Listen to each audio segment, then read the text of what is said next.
to Saeed Acha, who is going to be attending, not in the actual chapel, not among the 600 inside St. George's Chapel, but the wonderful aspect of this wedding, as they call it, the people's wedding, is that there are going to be 2,640 guests, 1,200 of whom are invited by the Queen's representatives in counties across the UK, young people who have distinguished themselves with various achievements and contributions, and they're going to be invited to be inside the walls of the castle, inside what's called the Horseshoe Cloister, and that is where Saeed comes in. So good to be meeting you and to have you on our program this morning. Here it is. Here's the envelope. This is what came to tell you that you were going? Yes, this was the first. You just got this out of the blue, or had you had an email or a phone call? I had a previous letter from the Queen's representative in my county beforehand, and then when I got, but that was where the shock came. Well, what did you do when you got that initial invitation? Well, it kind of had this crest here on the back, and I thought, well, this looks very kind of Harry Potter-esque, doesn't it? So I flipped it open and I read it, and I thought, well, hang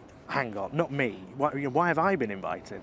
And it talked through the different achievements and the recognition for the work that I've done in my local area in Greater Manchester. Which we will talk about it. So, but you were shocked, yes, and then thrilled, or when you went thrilled, and then very quickly honoured. Very, very quickly. Indeed. Honoured. And then this came, the second part. Now, we're not allowed to actually show the invitation, the formal part, but what can we see here in the green part? Let me put that up there. What is that? That's our entry card there. Okay. So that sort of allows us to get in, and it's got some details about security. What does it tell you to expect? Security. Like that. But it doesn't give a lot of detail. No. Please bring identification. Security search will take place upon entry. And is that all they've told you in terms of expectations? Yes. Not even We've bring a got an lunch? itinerary. Oh, you do? Yes, which is between 8 and 9 o'clock in the morning. We'll be going in, so we're in there before all the VIPs come, and when Her Majesty the Queen walks through and other members of the royal family, we'll get to see that sort of up close and personal, which is quite nice. You'll have quite the privileged position for that. Yeah. What are you anticipating as far as being among hundreds, all chosen, within this cloister to see this all up close? Well, I think it's just magnificent that Prince Harry and Meghan have gone down this route of asking for young people who have served their communities. I just think it's fantastic, and it shows that real sense of difference. And when you mentioned earlier on about the people's wedding, I think it really does bring that home, and it shows that they are just a normal couple. I want to make sure that people at our home know why you have been chosen. You created something called Explode. Yes. And it has had a profound impact. Tell us a little bit about why you were honoured and why you've been chosen. So it was in 2011 when I was 15, and I was annoyed with the negative press coverage towards young people here in the UK, and I wanted to do something about it. And I thought, well, by being part of the press, we can change that narrative. And I set up a local magazine where young people can showcase all the positive things that they're doing, but it also acts as a tool for them to develop skills for life and skills for work. And you were also part of the One Young World Summit in Dublin in 2014, selected for that as well. Yep. And that's something with close connections to Meghan Markle, notably. How did that change your perspective and perhaps even your efforts with Explode?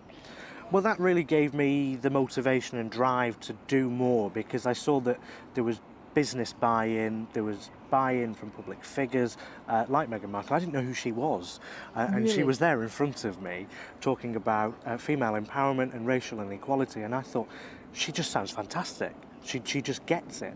And later that year, I saw Prince Harry speak at an event in London, and when it was announced that they were a couple, I thought, magnificent. Did you really? You thought they're well suited? They are a power couple, definitely.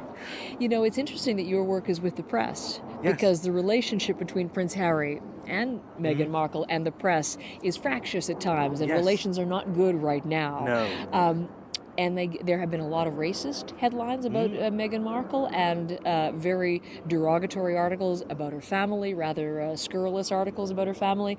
What's your take on how media here have covered this couple? I think it's kind of a historical thing where the media is very divided here in Britain, in that you will have the very kind of pro-royal, and then you'll have the anti-royal, and I think that it's just anything they can to put a bit of dust on the sparkle. That's kind of the way Dust I on put the sparkle. Well put. You would cover it otherwise, I suspect. Yes. I have to let you go, but I'm interested to know, you'd indicated you think they're a power couple. But as role models for people like you, just 21 years old, but so profoundly self-confident and well-spoken, what kind of an example do they set, do you think? I do think that they set a really good example, because I think they show that they are this normal couple. I mean, these problems that are going on in Meghan's family, we all have problems within our families, and I think that shows that it is that normality around it. But it's the fact that you know, you can achieve your dreams. And their work within youth charity and Meghan's work with One Young World, I think that will really, really spur young people like me.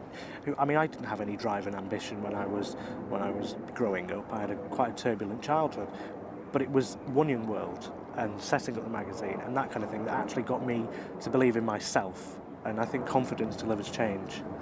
So we'll be paying attention to their names. We'll be watching for yours too. I think there's much great potential to be realized in your life, and we'll keep following you. Sayed Acha, you enjoy that. I wish I could peek inside that envelope. I wish I could show inside, but in the meantime, thank you for showing us that. You enjoy tomorrow. Thank you so much for the time today.